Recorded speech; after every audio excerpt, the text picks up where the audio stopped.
Welcome to our channel. Today we how to download Google Password Manager and Autofill on Chrome, full guide step by step clearly.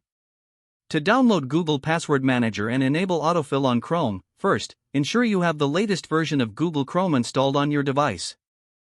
Open your Google Chrome browser. In the top right corner, click on the three vertical dots to access the menu.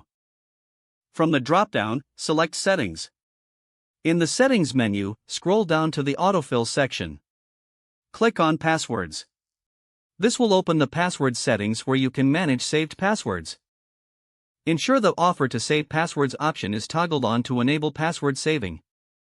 To download Google Password Manager, navigate to the Chrome Web Store in a new tab.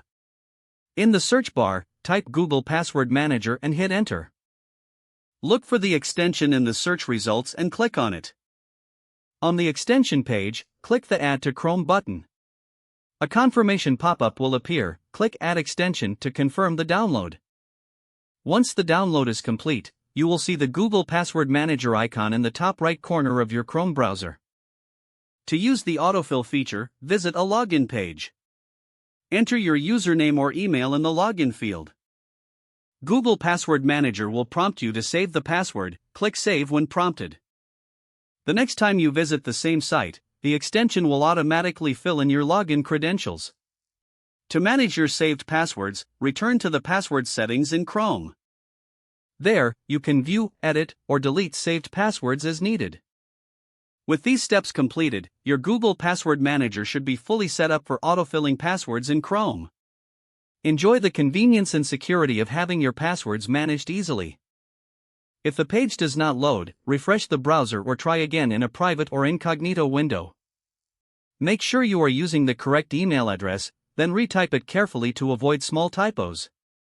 If your password is not accepted, use the reset option and create a new strong password you can remember. Check your spam folder for verification or security emails, then complete any requested confirmation steps. Enable two-factor authentication if available to improve account security and reduce unauthorized access risk. After signing in, review your profile details so your contact information and settings are accurate and current. If you see an error message, note it down and try again after restarting your device and internet connection. Log out when you finish, especially on shared devices, to keep your account and payment information secure. Don't forget to like this video and subscribe to our channel for more step-by-step tech guides.